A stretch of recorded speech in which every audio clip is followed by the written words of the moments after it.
My friend Scott doesn't drive. Don't pick on him for it either, unless you want to feel as bad as I did the first time I cracked a joke and he explained himself. Scott had an older brother, Owen, who turned 16 when Scott was only 11. Scott's parents had gotten stuck at a car dealership trying to buy a new family vehicle after passing their old Nissan Altima down to Owen. They called Owen from the dealership and asked him to pick Scott up from his after-school taekwondo class, and Owen, still eager to drive whenever he got the chance, immediately accepted. To get home, the boys had to drive under the highway bridge.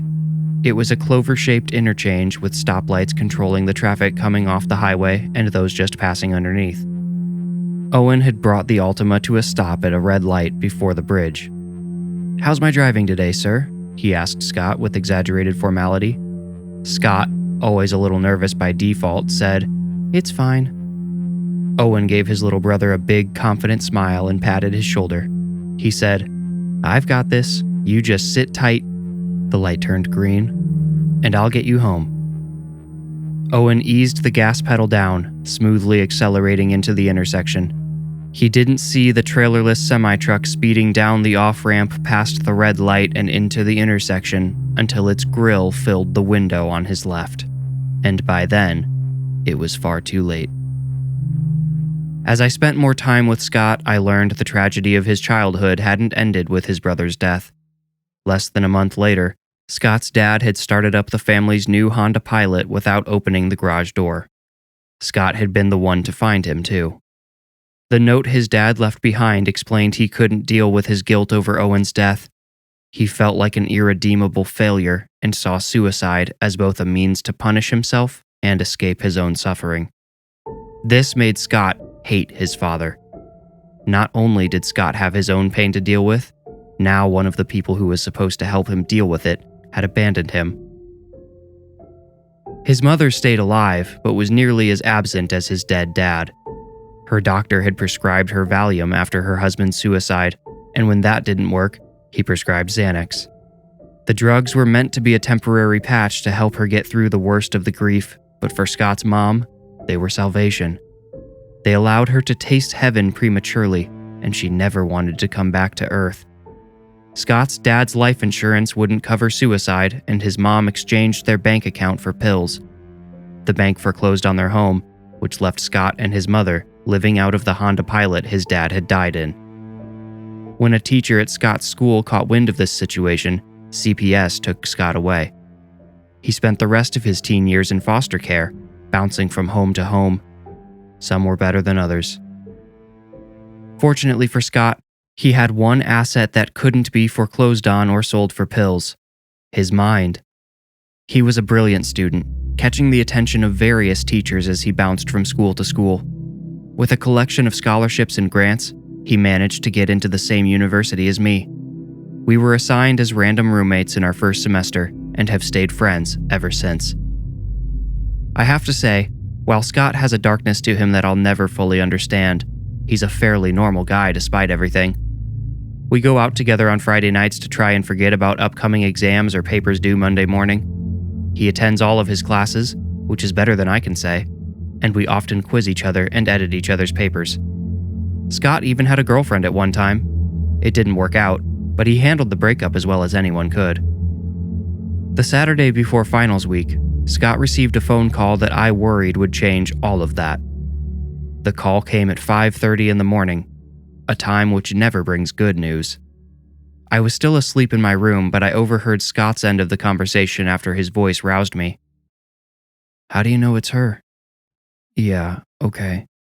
Yeah. No, I haven't. Not since I was 12. Scott's voice sounded lower than normal, which told me he had probably been dragged from sleep by the call. I detected something else unusual in his tone. It might have been suspicion. It didn't sound like he fully trusted whoever he was talking to. I put on a pair of sweatpants and stepped out of my room. Scott was standing in the kitchen with an open bag of coffee grounds in one hand and his phone raised to his ear in the other. "Uh-huh. Is there anyone else?" Okay, I'll be there," he said. The person on the other line made one last statement. Scott said, "Yeah, thanks." Then he hung up. I stood behind him, unsure if he had heard me come out. He turned his head slightly, acknowledging me, before putting the coffee grounds on the counter and filling the coffee maker with water. Over the hissing sound of the water spraying from the tap, Scott said, "My mom's dead." The words came out straight and plain, but no sooner had Scott said dead than his head fell forward, his shoulders slumped, and his entire body shook as he sobbed. Water started spilling out of the overflowing coffee maker, but Scott didn't shut it off. I rushed forward to turn off the tap, then put an arm around my friend and let him cry. Once he was able to talk, Scott told me, "I honestly thought she'd probably died a while ago. I didn't think I'd ever know what happened to her, so I just made something up in my head." "What'd you make up?" I asked. "I figured she'd OD'd in some back alley and got buried as some unidentified junkie." "So," I hesitated to ask, "what's the real story?" Scott wouldn't look up and started breathing loudly through his nose. It must have been 2 minutes before he moved or made another sound. I didn't think he was going to tell me at all. The apartment had grown so still, I jumped when he suddenly asked, "You know what women do when they become junkies, right? What they'll do to get a fix?" I nodded, pretty sure of what he meant. "Apparently, my mom..." He looked up at the ceiling while he drew in a deep breath. 2 identical tears fell down his cheeks and erased to his chin. "It's okay, man. You don't have to say it," I told him. He clenched his eyes shut and nodded. "Well, one of her, customers got too rough. Or maybe he wanted to rob her, I don't know. The cops are supposedly trying to sort it out, but I know they don't actually give a damn what happened to her." "Geez, I'm sorry, man." My voice sounded pathetic in my own ears. What do you say to someone who's heard every comforting cliche, every platitude in the book, since he was a child? "No, I'm sorry," Scott said, "for what I'm about to ask. I know it's a lot, especially with finals coming up." "Hey, whatever I can do," I said. "They're gonna cremate her remains after the autopsy. Since I'm next of kin, they want to give her ashes to me. I need a ride on Monday." "Sure, man. I have an exam that day, but it's online. I can make it work." "You can just drive me. You don't have to go with me to..." "Hey," I said. "I'll be there. Don't worry." Fast forward to Monday morning. Scott and I made the 4-hour drive to his hometown in my little Civic. I felt unusually aware of the music on the radio. At least every other song was about losing someone. I'm sure most of the singers were droning on about lost romance, but in the context of our mission, it was easy to reassign the lyrics' meanings. We arrived at the funeral home where Scott had been instructed to pick up his mother's ashes. I walked in with him, and we approached the front desk, where a woman who looked like she had just stepped out of 1959 greeted us with a smile. She wore too much blush and blue eyeliner. Maybe the makeup was supposed to make her look cheerier, but in the juxtaposition of the drab funeral parlor, she looked like a clown. "Hi, I was told to pick up my mom's ashes here," Scott said. The woman gave him a practiced look of sympathetic regard and asked for his mother's name. When he gave it, another voice spoke up behind us. "Scott? Oh, Scott, is that you?" A middle-aged woman approached us from behind. She looked ragged but friendly. This is a woman, I thought, who has lived a hard life. Looking back, I wonder how much of what I detected was just grief. Grief seems to take years off of people, especially those who experience a lot of it. Scott looked at this woman with obvious puzzlement, then his face lit up. He asked, "Aunt Evelyn?" The woman nodded vigorously and tears welled in her eyes. She extended her arms wide and Scott let himself be swallowed in a tight hug. I thought, Scott stammered. His voice was muffled by his aunt's shoulder. She pushed him back a little, but still held him close. "You thought you were the only one left," she said. "By blood maybe, but child, you are not alone. You'll never be alone. You got that?" Scott later explained that Evelyn had married his mother's brother Paul. Paul had tragically died in a farming accident a couple years before Owen's death. When Scott had been removed from his mother's care, his aunt had also been hooked on drugs of some sort and unable to care for him. Any lingering confusion I had around how Scott's mom had fallen into drug addiction evaporated when I learned this. Her life seemed to have been marred by tragedy after tragedy. Lump that in with what very well may have been a genetic disposition towards addiction, and what else could you expect? This is Miles. I hate to interrupt, but this would be a great time to hit the like button and subscribe to my channel if you haven't already. I promise you won't regret it. Now, for the rest of the story. Scott introduced me to his aunt, but I felt like an intruder on their reunion. I excused myself and left them to catch up. Stepping out of the funeral home, I found myself in a big open world I had never seen before. I was in a new old town with nowhere to go, so I pulled out my phone, dropped a pin on the map to lead me back to the funeral home, and started walking east. I chose east because I could see trees above the buildings in that direction. They towered above the roofs, broad even near the top. They looked like oaks to me, although I'm no expert. After a long, heavy weekend and finals looming over me, a walk through nature appealed to a desire to get away, to find peace, and to remind myself that my stress doesn't matter to the world at large. The trees will still stand if I forget to answer a question. The squirrels will still chase each other if I fail an exam. I like to walk in nature because it helps me put my problems in perspective. At least I don't have snakes and hawks trying to snatch me every day. By the time I reached the end of the street, I was lost in thought. I didn't notice the pavement turn into packed gravel as I crossed the portal from suburban civilization into the natural wild. The gravel road cut through enormous trees with some of the thickest trunks I have ever seen. Long, leafy vines hung from many of their branches. Some were connected to one another by dewy spiderwebs that glistened under the occasional sunray that was lucky enough to find a hole in the blanket of leaves above. The trees' thick trunks made it so I could only see a few yards into the woods all around me. The temperature under the trees felt 10 degrees cooler, but the air felt thicker. All the moisture evaporating from the vivacious flora surrounding me was trapped by the dense foliage above. The gravel road became less defined over distance. Soon, a grassy patch emerged in the middle, turning the road into two tan lines cutting through the woods. I had to wonder why this road existed at all. Did it emerge on the other side, or just dead end in the woods? Soon, the tan lines were infected with splotches of green. Moss and clover and dandelions sprouted sporadically along the gravel surface, threatening to reclaim the road entirely. I stared into the woods as I walked.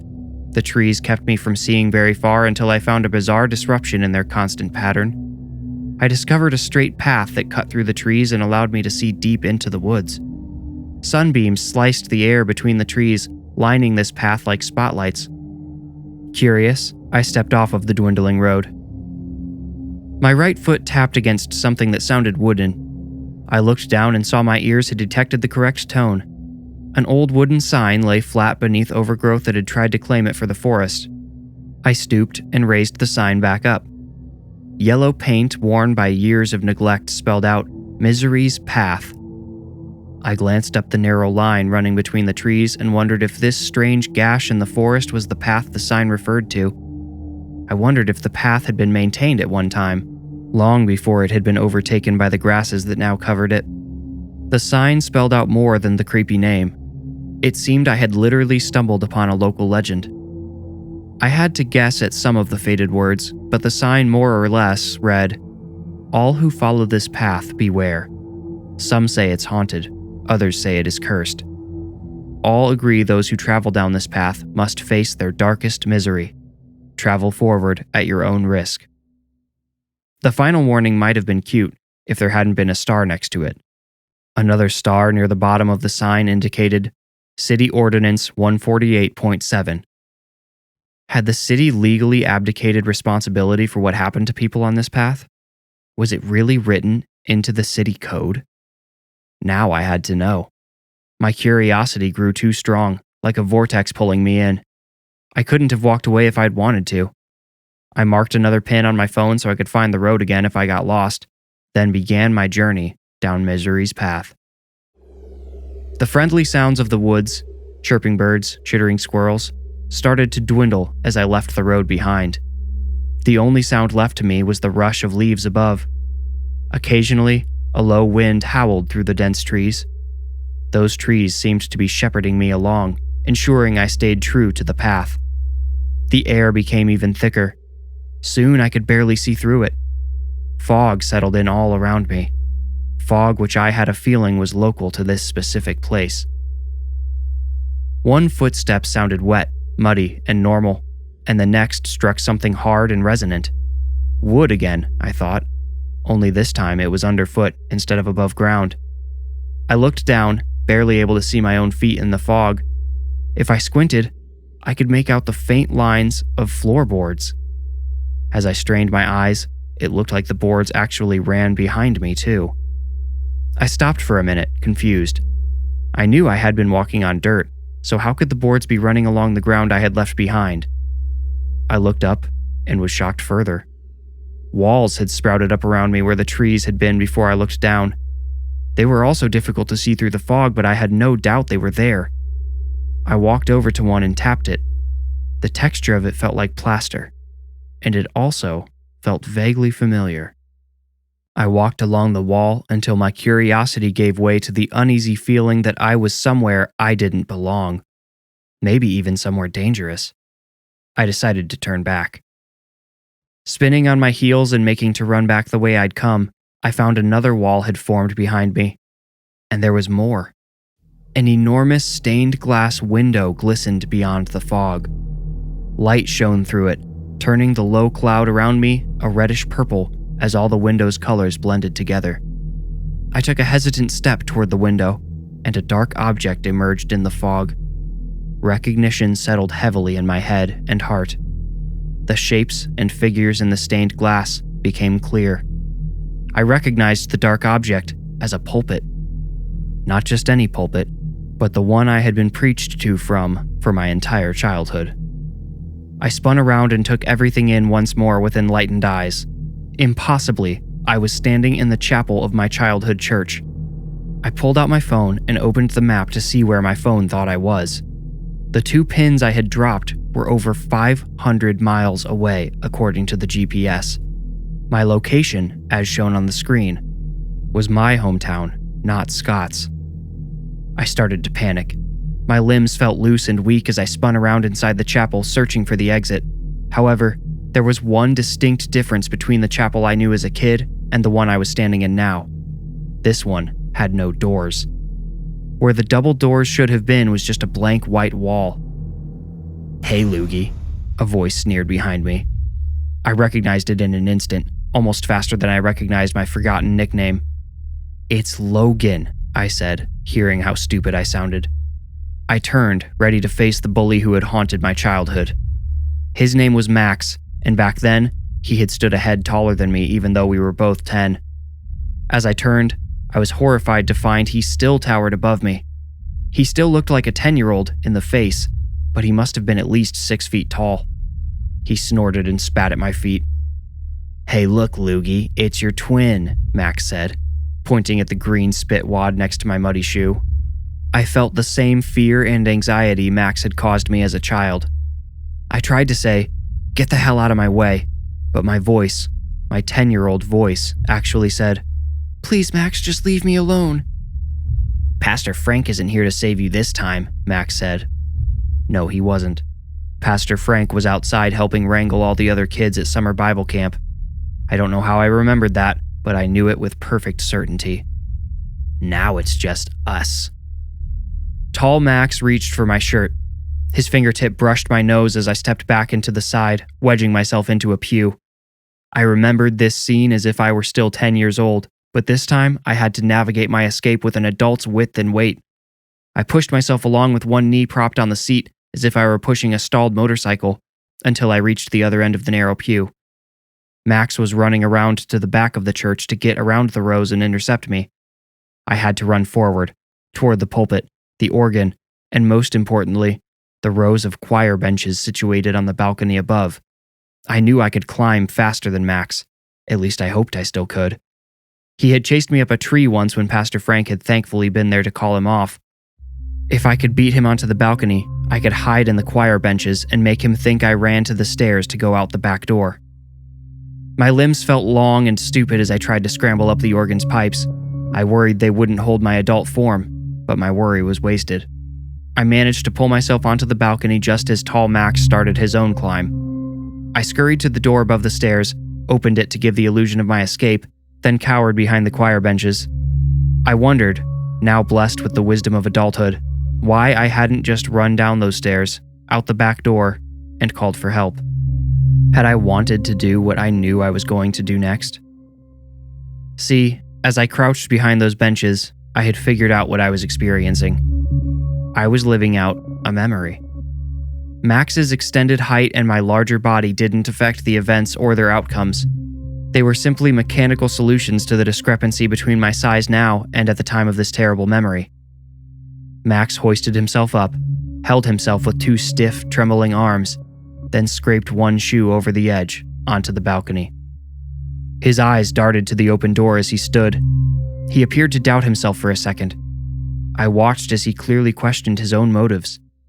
He would take a step forward, then back. Then he looked down the way he had come up. I thought he might climb down and forget about me, and I wanted to let him. I wanted to watch him retreat, then go down to the back door and let myself out of the church, and, hopefully, out of this moment scarred in my past.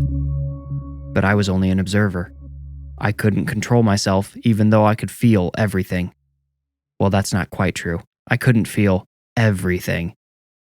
I could feel the cold floor, the hard corners of the bench's leg digging into my shoulder, but I couldn't feel the burning hatred I remembered. I couldn't feel the desire, the sinister temptation, which drove my next move. Against my current will, I lunged out from behind the choir benches at the boy plotting his descent. I collided with Max and saw the marvelous shine in his wide, fearful eyes. What I didn't see there was any understanding. His eyes asked why, all the way down, until Max's head cracked open on the floor in front of the pulpit. In real life, in the past, I had screamed for help after climbing back down the organ. I had told everyone, including Pastor Frank, that Max had told me he could climb onto the balcony and that I hadn't believed him. I said he had done it safely, but then he told me he was going to jump off. I told them all I had asked him not to, but that he had done it anyway and landed on his head. This story worked because I was known as a good kid. No one, not one child, parent, police officer, doctor, no one considered I could have committed a murder. But I had. And in the present, I couldn't climb down or scream. The vision forced me to stare down at Max's folded body, now returned to its correct size. He was smaller than I remember. I had to watch the pool of blood spreading from the top of his head in a steady flow creep under the pews, staining the wood. I had to look into his dull eyes, pointed slightly apart, and reckon with the fact that I had taken the light from behind those eyes and made sure the last thing to have ever filled them was fear. I was allowed to sit, put my hands over my eyes, and cry. A bird chirped somewhere behind me, and I raised my head from my palms. I had been returned to the woods and what I hoped to be the present time. A quick glance at my phone told me it was so, although I had apparently been trapped in my memory for over an hour. The path continued deeper, but I turned tail and ran back the way I came. I wondered if misery's path showed you darker things the further you went, and I didn't want to know what lived inside my head that was darker than murder. About halfway down the path, my phone vibrated erratically in my hand. A rush of notifications filled the screen at once, and I realized I had been out of cell service range. Most of the notifications were texts from Scott wondering where I had gone. I didn't respond right away. I was still running, trying to get off the path. I planned on texting him as soon as I stepped past that fallen sign and onto the gravel road. I finally reached the end of the path, jumped over the fallen sign, and nearly collided with Scott. He had been blocked from my view by one of the giant trees. "What are you doing here?" he asked me. I could tell he was concerned. "I could ask you the same question," I replied. "How'd you find me?" "Last time we went out, you shared your location with me," Scott said, pointing to his phone. "You disappeared off the map, but I could still see where your pins were." I said, well, I was just killing time while you caught up with your aunt. We can go now." "Why are you so out of breath? You seem off," Scott said. "Oh, I just, went for a jog," I lied. But my lie proved futile. Scott noticed the fallen sign and, curious, picked it up. Must face their darkest misery, Scott mumbled as he read. Huh. Hey Logan, you think this trail can handle my darkest misery? I'd probably make whatever's haunting it run away scared. Don't test it, I said, seriously. I immediately regretted this. Scott had only been joking. I don't think he had had any intention of exploring misery's path, but when he heard the tone of my voice and saw the worry in my face, his attitude shifted. Wait, did you see something? He asked. I didn't answer, afraid I would only tempt him further, but that didn't work either. Without another word, Scott turned his back to me and started walking down the path. Scott, that's really not a good idea, I called after him. He either didn't hear or didn't care. I cursed myself for not playing it cool. If I had let Scott get much further, he would have disappeared into the fog. Something within me was screaming not to let that happen. I had a gut feeling that if I let Scott vanish, I might not ever see him again. So I followed him. I had to jog until I caught up with him, then we walked together in silence. I was afraid to tell Scott what had happened to me up the trail because I had never told him about Max. I had never told anyone. Instead, I just walked beside him, hoping maybe the two of us being together would prevent either of us from slipping into some terrible memory. But then the garage door appeared. It appeared through the fog, and the nearer we went to it, the clearer it became. The rest of the house materialized around it. The house seemed to have shoved all of the gigantic trees aside to make room for itself. One of my feet scuffed pavement, and I looked down to see a driveway marked with colorful chalk drawings beneath my feet. The garage door was lined with little windows near the top. They were glowing a dull yellow. I took a deep breath that made me cough. The air tasted odd and made me feel nauseous. I looked at Scott to see if he had noticed this, but Scott had become like stone. He was paralyzed by the sight of the garage, the house. I put a hand on Scott's shoulder and asked, "Hey, are you all right?" "This is my house," he said distantly. His feet scuffed as he broke away and ran to the side of the garage. I had to follow him. It didn't take me long to realize, as I'm sure you have by now, we had entered one of Scott's most miserable memories. I caught up with Scott as he reached a door in the side of the garage. He had tears streaming down his cheeks as he opened it. A cloud billowed out, making us both hack and cough, but it didn't stop Scott. I had to chase him into the billowing garage, holding my shirt over my mouth and nose as I went. Scott opened the door to the Honda Pilot parked inside with the engine running and the headlights on, but there he stopped. A man, presumably Scott's father, was sitting back against the seat. His head was lolled to the side and his face was purple. His eyes were open and pointed downward, bulging a little from their sockets. His mouth hung open. His tongue was swollen and black. Scott screamed and would have fallen backward if I hadn't caught him. I tugged at his shirt, but he wouldn't follow. I gave up and instead lunged into the open car door, reaching past Scott's father and pressing the garage door opener on the visor.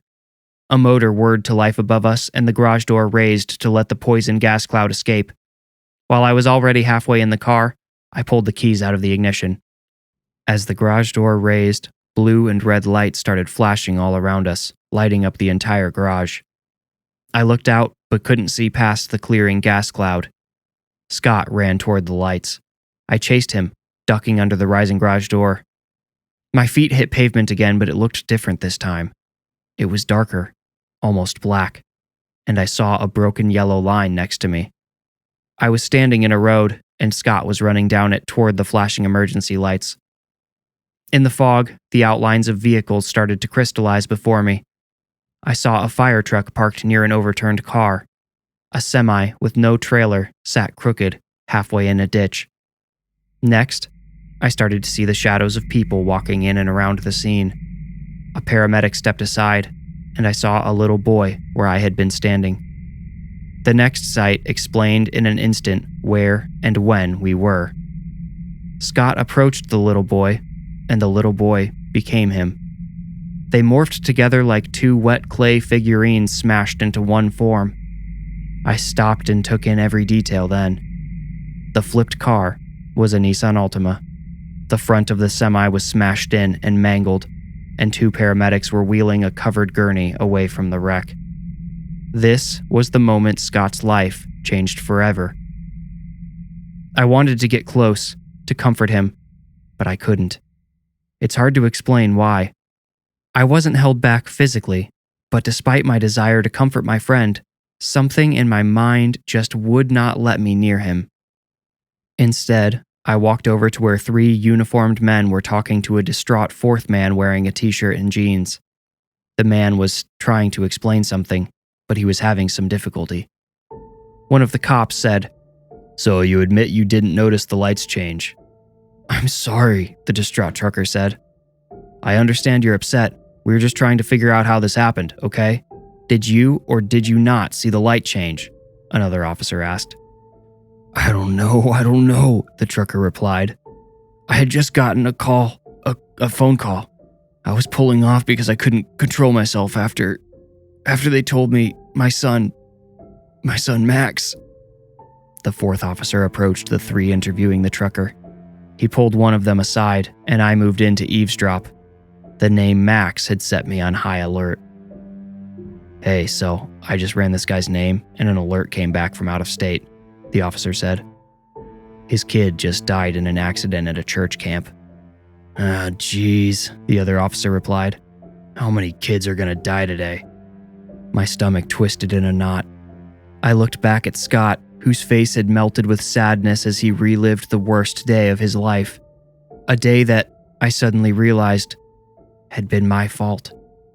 It was all my fault. After I killed Max, Owen had been killed because the trucker, Max's dad, was overwhelmed with grief. Scott's father had killed himself because of Owen's death. His mother had eventually died because of all of it. Scott's entire childhood, his whole life, had been upended because of me. Because of that one moment, that one fatal decision when I was 10 years old. I returned to Scott, able to approach him now even though I didn't want to. I put a comforting hand on his shoulder, but it felt dirty. I felt like a liar. I wondered if I would ever be able to tell him what I had just learned. Scott looked up into my eyes, and the flashing lights, the wrecked cars, the emergency personnel, all faded into the fog again. We were standing on that narrow path among the dense trees once more. And this time, I noticed, we had reached the end of Misery's path. "Let's get out of here," I said. Scott wiped his eyes and nodded. We were not accosted by any more visions or memories as we walked back to the road. We didn't speak other than to point out minor hazards on the ground. Together, we returned to the funeral home where Scott said farewell to his aunt before claiming his mother's ashes. Ashes from a body I may as well have burned myself. We spent the 4-hour ride home in total silence. Scott and I have never discussed what happened on Misery's path. He's hinted at it before, once straight up asking me if I had seen anything when I went down the path alone. I told him I had, but didn't say what. I think Scott learned not to ask again. He's still my closest friend. We're like brothers. And I suppose I owe him a brother. Sometimes I naively wonder if what I learned on Misery's path was the truth or just the dark magic of those woods playing a trick on me. Nothing else in the visions of memory had been altered or false, though, so why should my guilt have been? I think I'm just looking for some way to escape the blame. It's not like I knew what would happen. But then I wonder, if I had known, would it have stopped me? Would it have made any difference at all?